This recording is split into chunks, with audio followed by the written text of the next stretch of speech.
Let's make sure we get all red across the board. There we go. All right, I want to make sure that we are connected.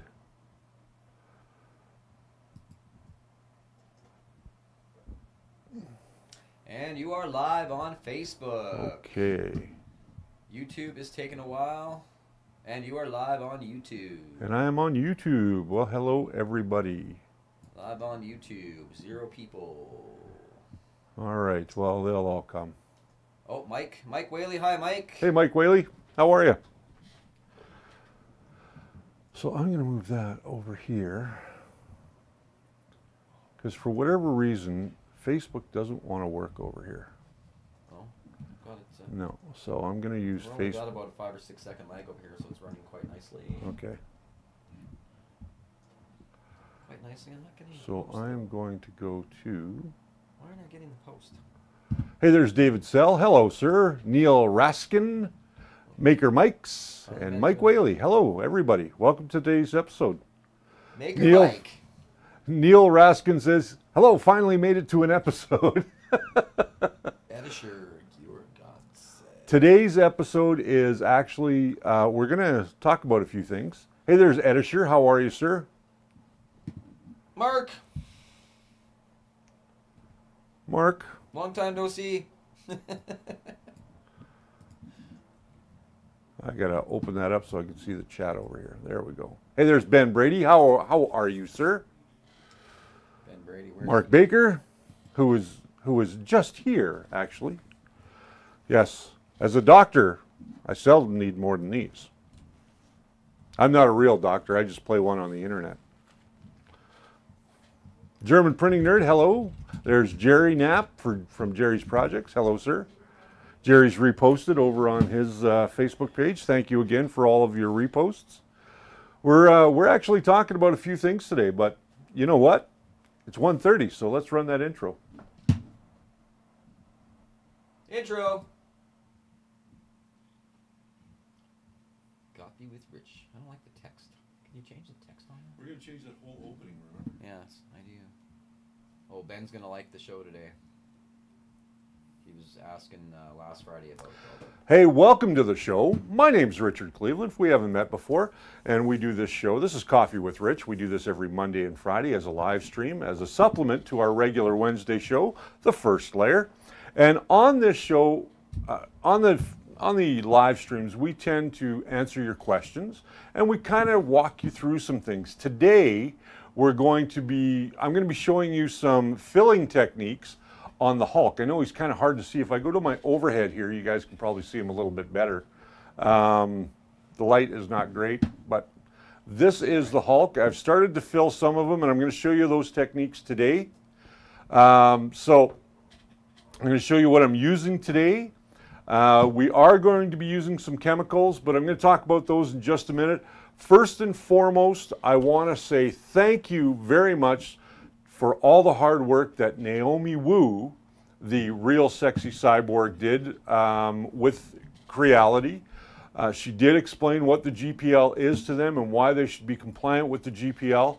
And now, as a result of that, Creality has released their source code, both in hex and in raw file, so that you can go in and make any changes that you need. Now, their source code, and I've had a few questions about this, their source code does have the power outage turned on, but I want to explain to you guys how that works. When it goes into power outage mode, it actually writes to your SD card the location and all the information that it needs when it resumes its power. So it'll ask you, do you want to resume the print from where it left off? And you can say yes or no. But it does write to the SD card. So be aware of that. It can cause your SD card to have a shorter lifespan, but it is there. Now, one of the things that they do not have turned on in their source code, and you can get the source code off of our Facebook page. It is there. There's a whole article there from Creality, and there's 3 different places you can get their source code. Once you've gotten the source code, go into it through Arduino or the Arduino IDE, and just turn on both of the thermal protection, and all you have to do is just remove the slashes in front of those lines, and that will enable those 2 lines. Save it, re-upload it to your printer, and now your thermal protection is working, okay? So I wanted first to talk about that because it's a really important thing that we have to get out of the way. We have 7 people watching over on Facebook. Well, thank you. I wish I knew who you guys were. Donald Kratzer, is all ANET printers disabled the thermal runoff? I cannot answer that one truthfully, so I'm going to lie. No, I don't really know the answer, but I have heard that ANET also does not have the thermal protection turned on either, and that's why we're seeing recently some ANETs are catching fire and they are causing destruction to your home. So go in, check the source code. If you can't find the ANET source code online, drop me a message and I will make sure that I try and find it and put it over on our Facebook page. So Don, aka Donald 2, okay, here, aka Donald 2. Okay, so we got everybody. Don the German printing nerd. We got Edisher. I hope I'm pronouncing that right. Brian Baker. Looking for source codes for Marlin, I believe. Is there links for that? Just go to the GitHub and type in Marlin, and you should be able to see it. So we've got Richard Taylor, hello sir, Greg Sorensen, Mike Whaley, Telly Montelli, Jerry Knapp, Ben Brady. I see you guys all over there on Facebook now. Thank you for joining us. Everybody over on YouTube, thank you for joining us. Okay, so what are we talking about today? First, I want to talk about this. This is the Cup of Christ. Well, not really. This was printed by our very own Frank and Distressed. Inside it has gold leaf. He did this for one of his clients. They wanted the Holy Grail from Indiana Jones, and he found the model. They sent him the model that they wanted printed. He printed it, distressed it, and you can't even tell that this is 3D printed. So that is how good you can actually make products off of Thingiverse. You can make them so well, and this is so nice and light too. 10% infill on that one. 10% infill, Frank says. How many walls? 1.2 mil. 1.2 mil? Yeah, so okay. 2 walls. So 2 walls. That's 3 walls. Oh, sorry, 3 walls. 3 walls. Yeah, you're right. 1.2 is 3 walls. Yeah. So 3 walls, 4 top layers, 4 bottom layers? 3 of each. 3 of each, okay. So he did a beautiful job on that. You can't even tell that it's 3D printed. And that's kind of what we're talking about today. This is a way to kind of segue into what we're talking about today. Today I am starting the fill work on the Incredible Hulk. This is a model by malix3design.com. You can find it on his website. It is Hulk from Infinity War. Although the movie's not out yet. He has quite a few different ones out there. You can see I've started to do some work, but we're going to talk about the methods that I'm using. But first, before we talk about that, let's talk about some of the products that we're using today. We're using Milli-Putt, which is a 2-part epoxy putty that can be smoothed with water. We are using a little bit of acetone, and we are using some Bondo glazing and spot putty. You can find this stuff at any hardware store. And then what we probably won't get to painting it today, but what we do use is the Duplicolor Filler Primer from Duplicolor. And this can be found at most automotive stores, that sort of thing. I can see your comments today. Yes, we are almost at 1,000 subscribers. We are just 21 away or 19 away, something like that. Thank you everybody who has become a part of our show. We're going to talk more about that at the end of the show. But let's get into talking about some of the personal safety equipment. If you are using acetone, acetone does have an odor.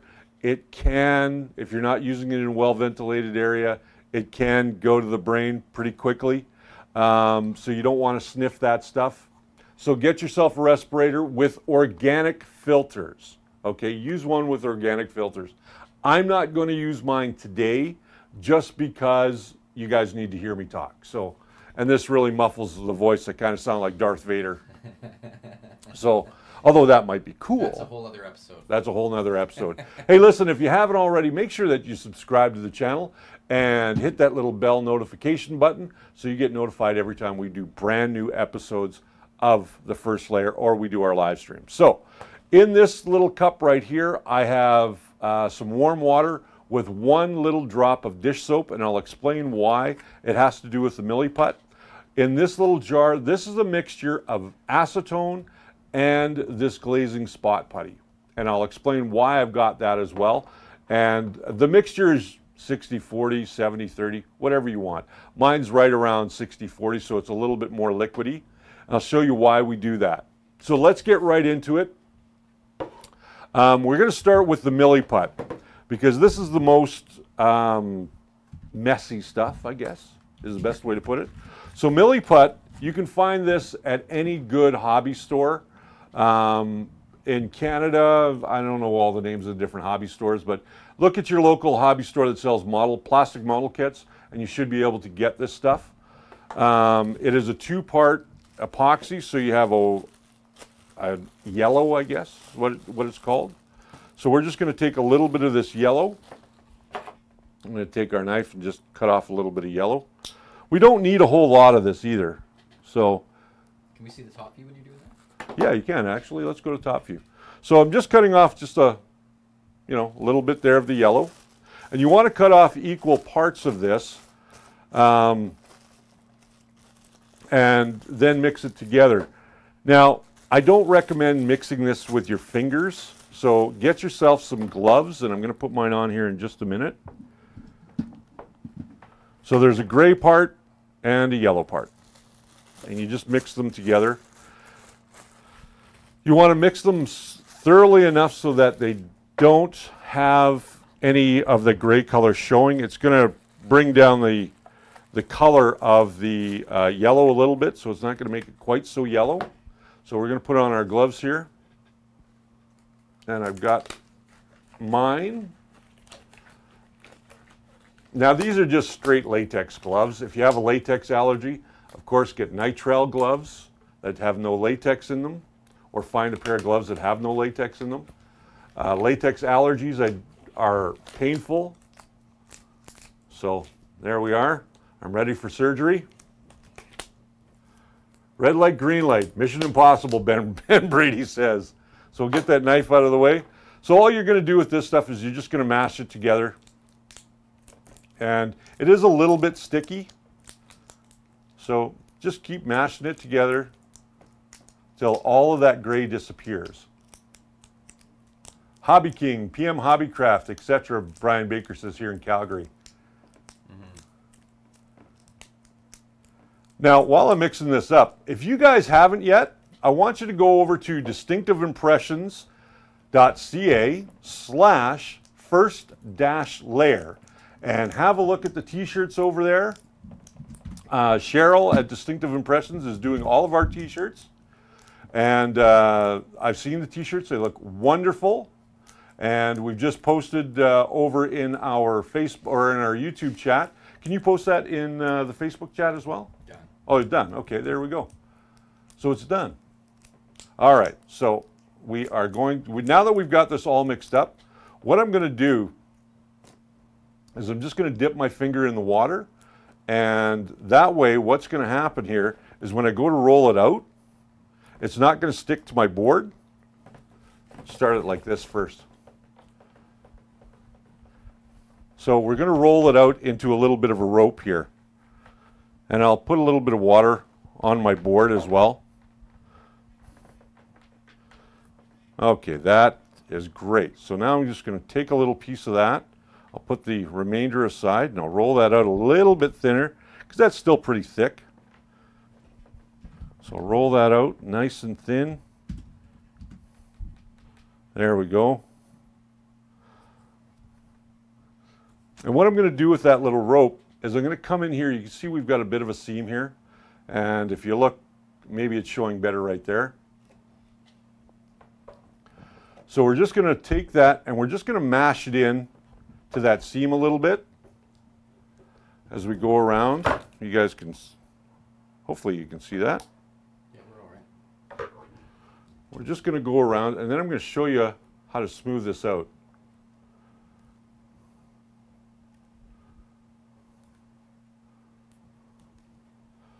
I just want to fill in the rest of the underarm here. And the reason that we do this is just so that we can fill in those areas that might be a little deeper. And this is why I like using Milli-Putt, because it is a 2-part epoxy putty. And if you push down, it actually goes right into any crevices that are open. Now I can come back and sand this later too, so I just need a little bit more to get in under that underarm. I know nobody's going to see that little area under the underarm, but I know it's there, so it bugs me.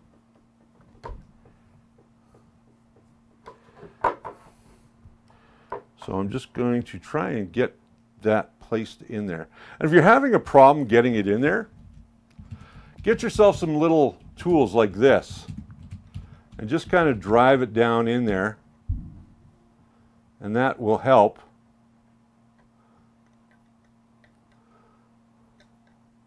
And then we can go all the way around that seam again.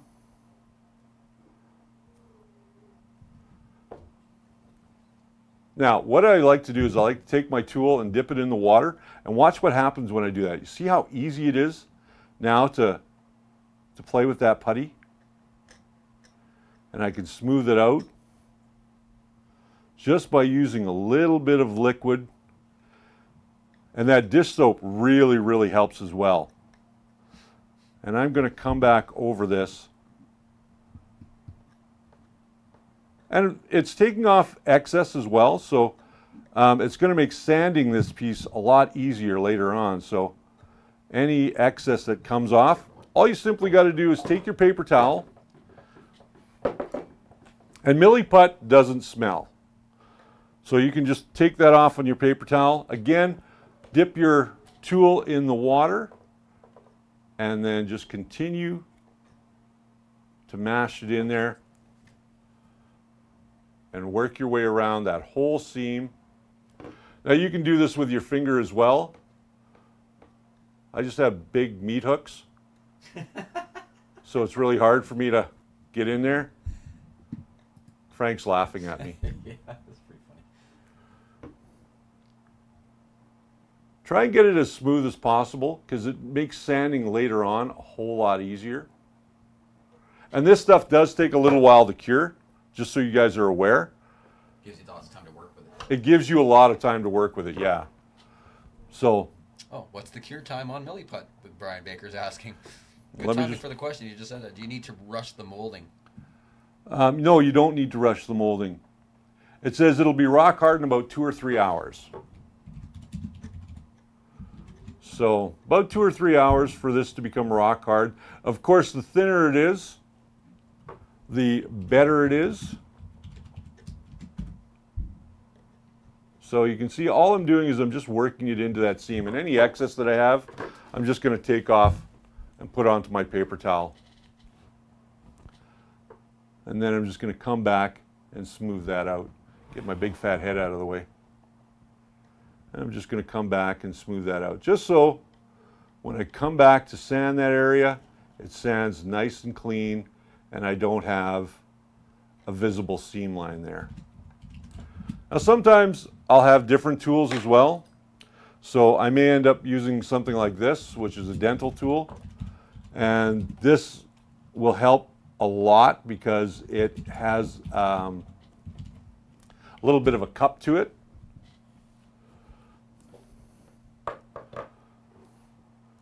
And I'll just get down inside that line right there. And I'll just work that in there. And this has a smaller end on it as well, so I can take that, dip that in my water, and I can really get in there and smooth things out and take away any excess that I need to. And really, really sculpt that Milli-Putt right into that seam. Where do you buy your Milli-Putt from? I actually bought this at, I believe I bought this at Chinook Hobbies here in town.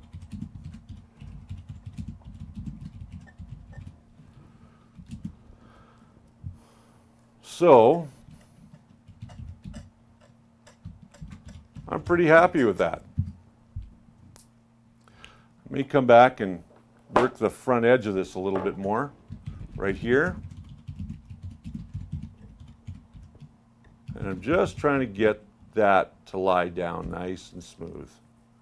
That way when I come back with the sanding later on, I'm not fighting it. I'm trying to get it as smooth as possible. What are you giggling about? Ryan Baker says, holy smokes, someone still goes to Chinook Hobby? That place looks worse than the adult store next door. So there you can see, there's that seam. Now, although it does look pretty rough right now, I can dip my finger in there and I can just smooth it all out. See how that just takes away all of those lines that I had from my tool?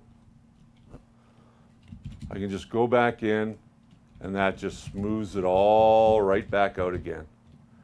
There we go. So now that's smooth, and that will be rock hard in about 2 to 3 hours. Now, before I move on to doing any more with this stuff, what I want to show you is this stuff here. This is, like I said, that's that mixture of acetone and spot glazing putty. And again, use this in a well-ventilated area. And I've just got some cheap brushes here. And on his arm is where we had some support material. So I'm going to use this to kind of get in there. And I'm going to paint this in. I hope you guys can see that okay. It's a bit dark, but we can see it, yes.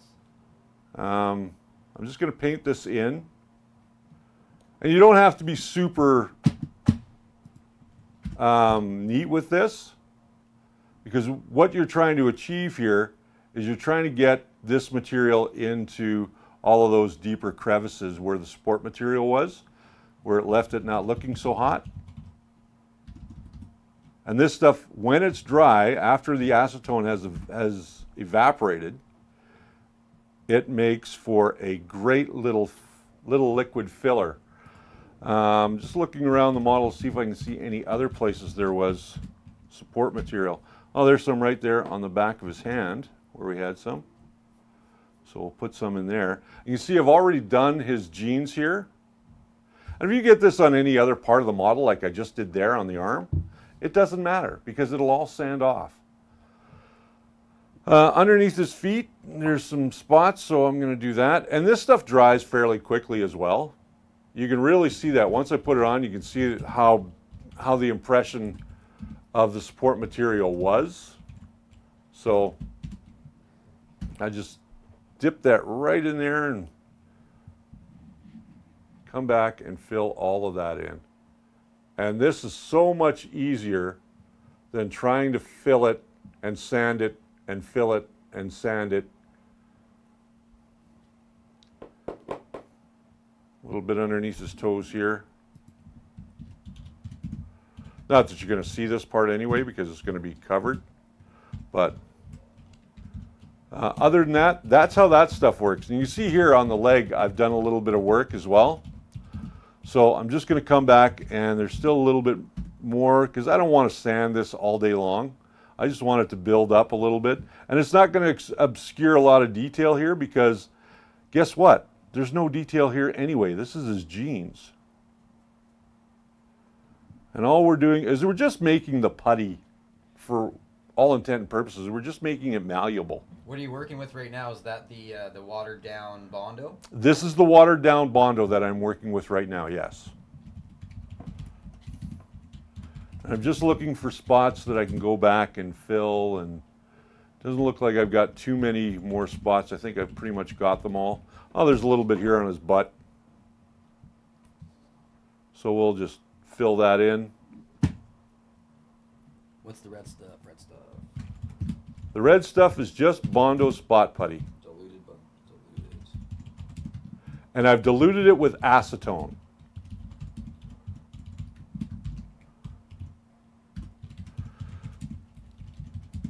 And that, my friends, is all there is to it. Now, if I wanted to go back, I'm going to clean this brush. And inside this coffee cup, because this was the only thing I had available to put some acetone in, I am going to just clean that off. Clean off my brush. So there, my brush is clean. And I can reuse this brush. I mean, these are disposable brushes, so, you know, over time, they're going to wear down. So there we go. We've got most of the areas we want covered. You can see here on the inside of the arm, I may have to go back and do another application. But I'm doing this all before I go ahead and do any pre-sanding and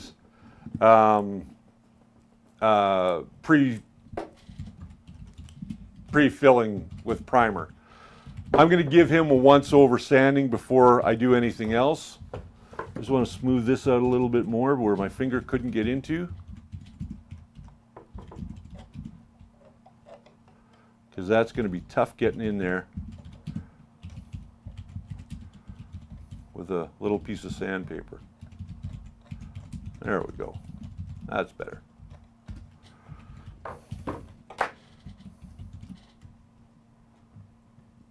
And if you want, take another one of your brushes. Let's get the hairs out of it first. And we'll put that in a little bit of soap and water if you can't get your finger in there. And watch what I'm doing here. See, I'm just going in and I'm just brushing it very, very lightly with that water. And if you've got some in extra areas that you don't want it, you can thin it out just with that water and it will dry. So this allows you to feather the edges a little bit more.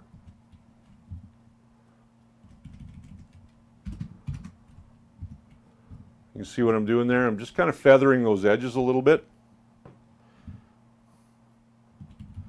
And I'm feathering in and out of that crack. So, and I like using this stuff because when it hardens, it is rock hard. All right, so now let's get some more of our putty here and we'll start going around the waist. Just put a little bit on our board. So it doesn't, the reason I'm using water on the board is so that it doesn't stick to the board, because it will stick to the board if you haven't got anything that will sort of intermediate between the tackiness of the product and oh, it is a little slimy picking up. So let's go in and we'll fill in the waist here a little bit. And we'll just get that set. And if you've ever done models, and probably some of you guys have done models in the past, it really is a cool thing.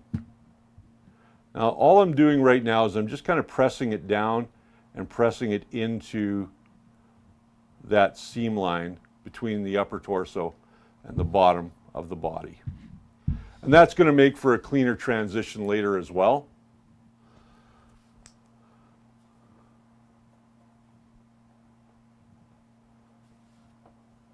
And you see now it's sticking to my knife here again.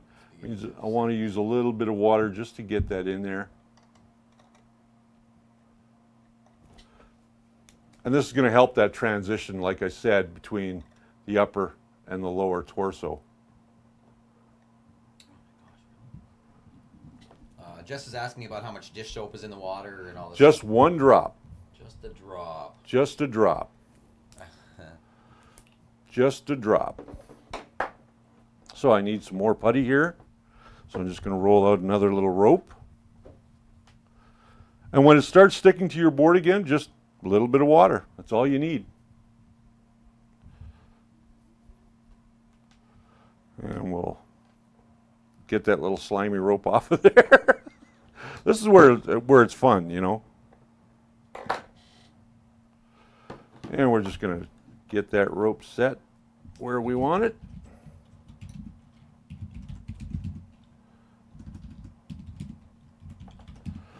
And we'll use our tool again, and we'll just kind of set that in there.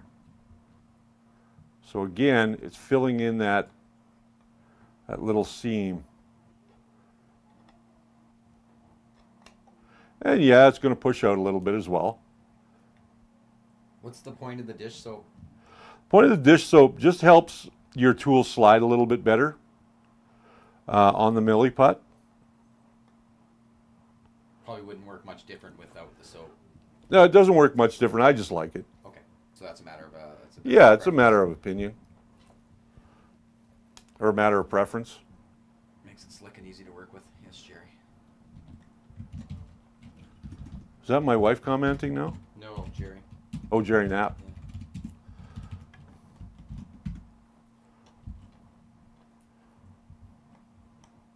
So I'm just going to mash that in there. My tool's wet. And you can see it also helps that transition between the pants and the body because it's not quite tight. Maybe it was the way I printed it. I don't know. I'm just going to take another little rope here. And I'm just going to roll that out. So I hope you guys are getting kind of the idea here. Have I tried the acetone welding method for PLA? No, I have not. I have not tried that at all. Apparently it works quite well. Brian, if you've done it, do a little video and put it up on the site. I think people would love to see it. All right, so we're just going to finish that up. And there we go. We've got that in there now. It's all nice and tidied in there. And now I'm just going to come back and start to clean it up. Use my finger.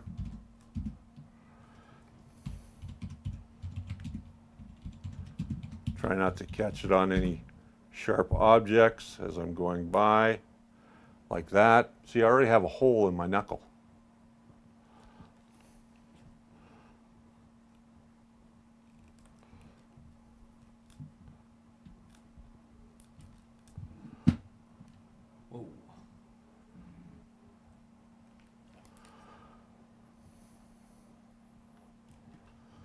I don't know if anybody can hear me. Maker Mike's on YouTube says he has a good success with plastic putty.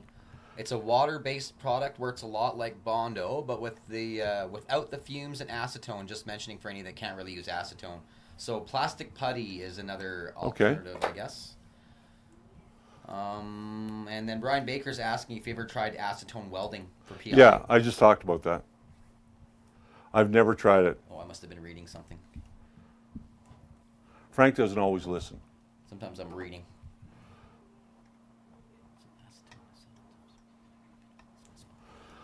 Where do you buy your acetone from? Any hardware store.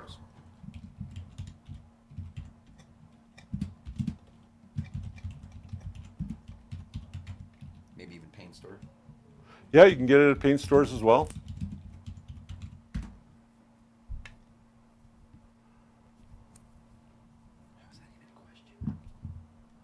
There's a question? No. Oh, and then Jerry's put up a link to, what's that link? Okay, so there we have the waist. I have one more knee to do, and I have his neck to do.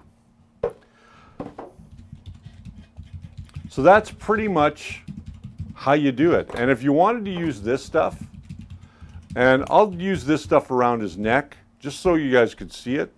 I'm just going to put a little bit on my board here. Not very much, maybe a little bit more than that. And now I can do one of two things with this. I can certainly go ahead and use this, or I can use a brush. A brush might spread it around too much, so I'm going to use the back side of this one because I can use it almost like a little putty knife. And then all I'm going to do is I'll go back to my top view here for you guys. So all I'm doing now is I'm just coming around and I'm doing very much the same thing that I did with the rest of the body, and I'm just filling it in. Just taking a little bit of material, just trying to fill that in.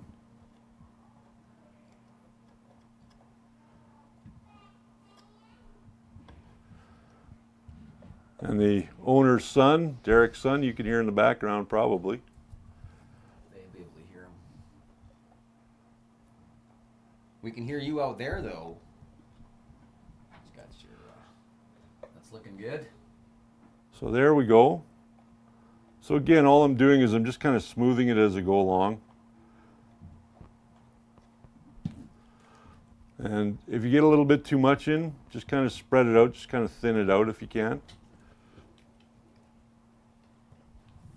So what's the cure time of that stuff before you can actually sand it? Again, it's about 2 or 3 hours. I like to leave it 2 or 3 hours before we can come back and sand away. And again, this is kind of that same idea of pushing it into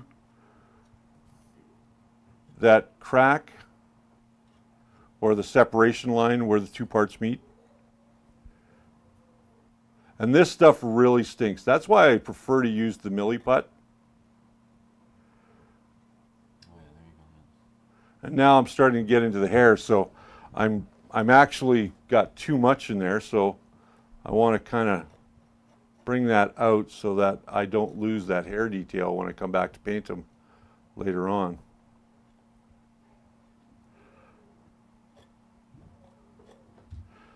So there we go.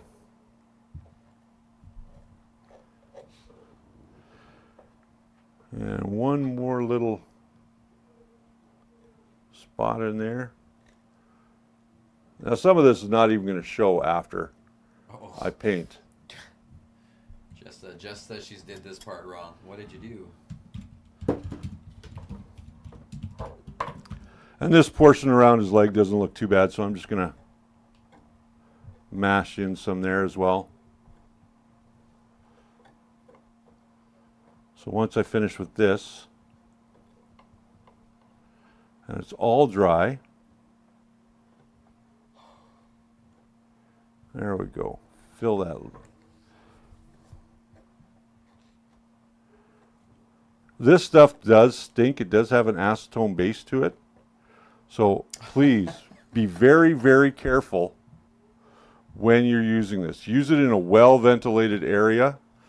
Our studio is not well ventilated, for full disclosure, so when I'm done I might be a little high. But you definitely don't want to be huffing this, that's for sure.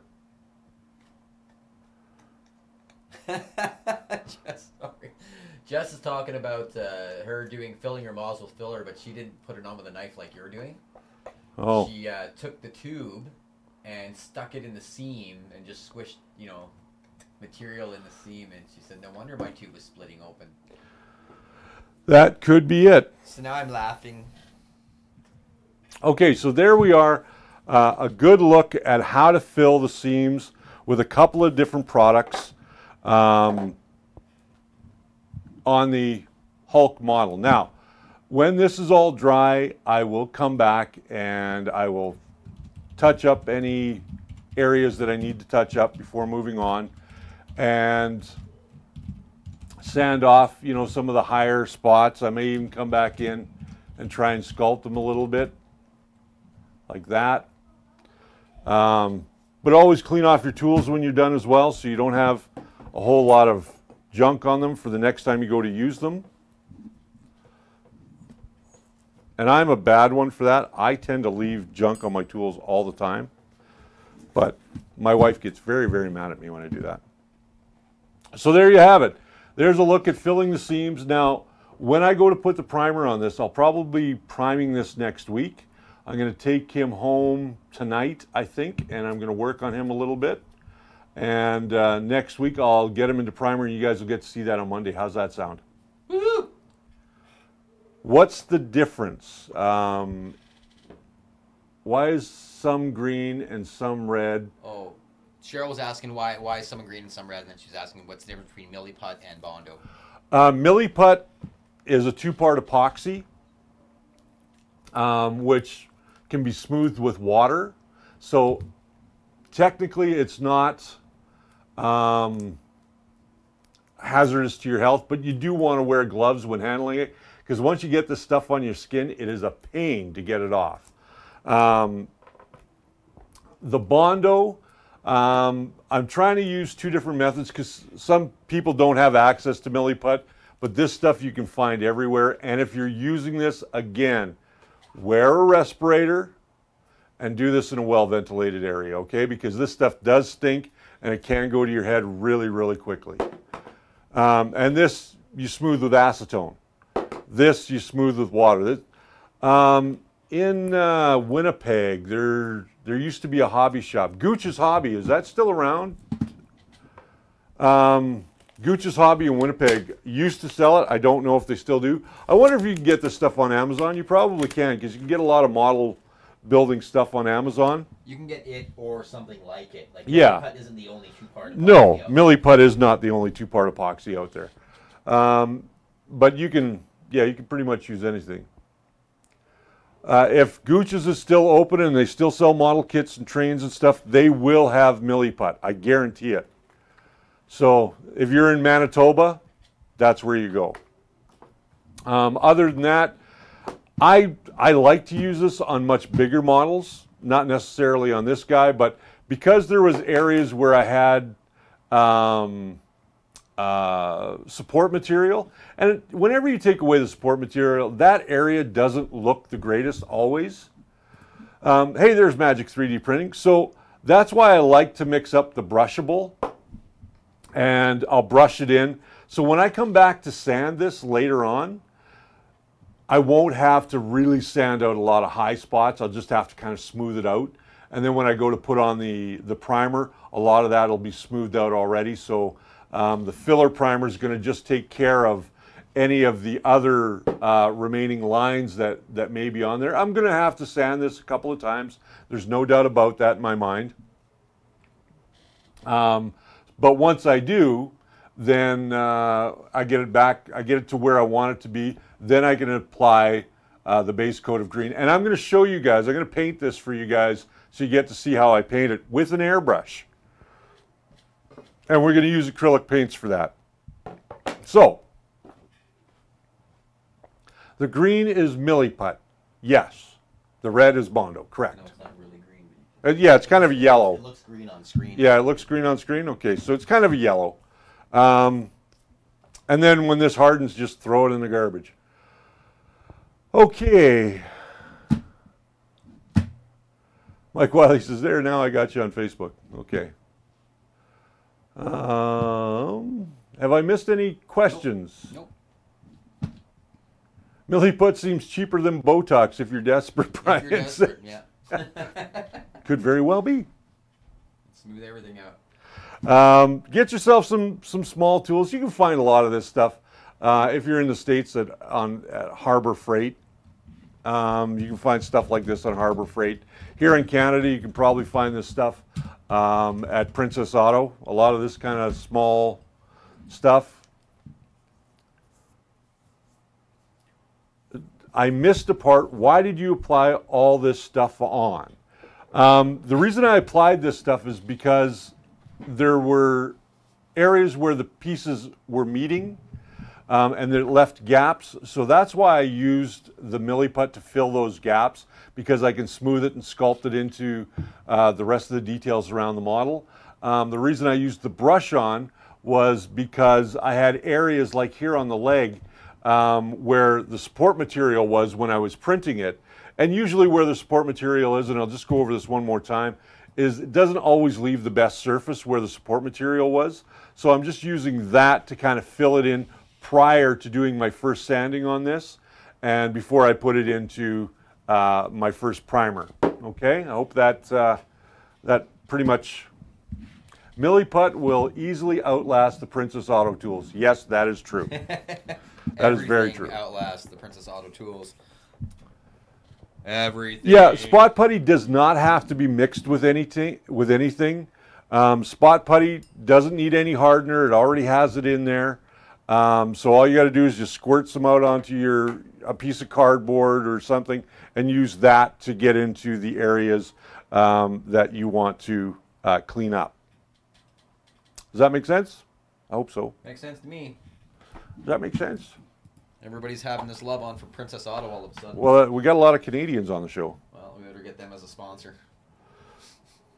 No, they don't sponsor anybody. No, they got too much money. They have too much money, yeah. So now what I'm doing is I'm just taking my brush and I'm just using it to kind of feather out that edge, so when I come back later, I don't have a lot to sand off. Just kind of smoothing that out. As long as you don't really grind the brush in there, it's not going to leave brush strokes. And there we go. All right, so that's done. Clean that up a little bit. Looks awesome. With a house brand name Powerfest. How can you not love them? That's true. That's true. Depends how deviant you are. I guess that it does depend how deviant you are. So with that said, guys, that's how you go about filling your models. This was done in PLA, printed on the CR10, and we talked a little bit about CR10 at the top of the show. Naomi Wu, just before I kind of close out the show today, Naomi Wu goes by Sexy Cyborg on YouTube. You can find her as Naomi Sexy Cyborg Wu on YouTube. She has some great information over on her YouTube channel. Go check her out.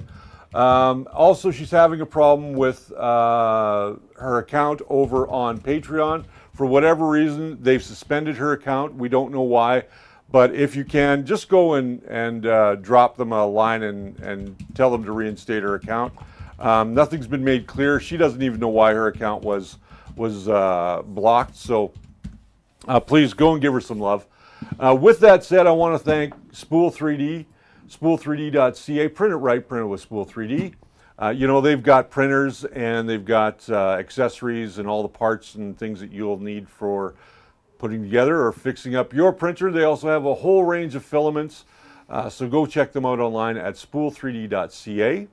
I want to thank distinctiveimpressions.ca. Distinctive Impressions is a printing company that can get pretty much anything you need for your next event, whether it be goblets, trophies, whatever you need, t-shirts, hats, hoodies, they can do it for you. And if you want to get some of the First Layer merch, you just want to go over to distinctiveimpressions.ca/first-layer, and you can order your t-shirts or hoodies over there. They have both men's and women's t-shirts and zip-up hoodies and pullover hoodies. So go check them out today. Links are in the comments. Links are in the comments down below. And I believe we'll put the link on YouTube as well a little bit later on before we call it a day here. What else? What else do I want? Who else do I want to thank? Look at all these amazing Patreon supporters. Yes. The amazing. You guys, which is over here. There it is. Yeah. You guys who are on our Patreon, thank you very much for being a part of our Patreon. It does help out the show. Helps me get stuff like this. It helps me get brushes. This kind of stuff. The stuff that I can't get out of the store. And it helps keep the lights on. It helps me to keep bringing you guys great content. So thank you to all my Patreons. If you want to support the show and become a Patreon supporter, you can go to patreon.com/thefirstlayer and sign up for one of our levels of help, I guess, or support.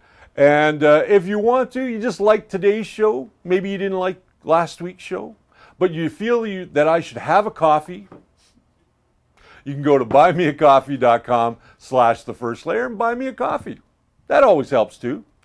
I want to thank Frank for manning the controls today. He always does a fantastic job on the Cup of Christ. from Indiana Jones and The Last Crusade, I believe was the film, which I'm going to watch. I just watched The Crystal Skull last night, so. I watched them all while I was making the chalice. Oh, did you? Yeah.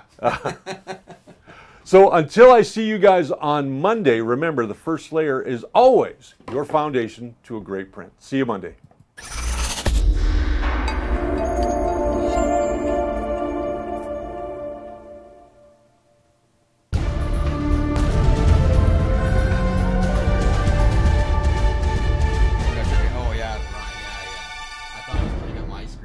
I forgot that I had the other one loaded up. So yeah, a little trigger happy there, I guess. Yeah.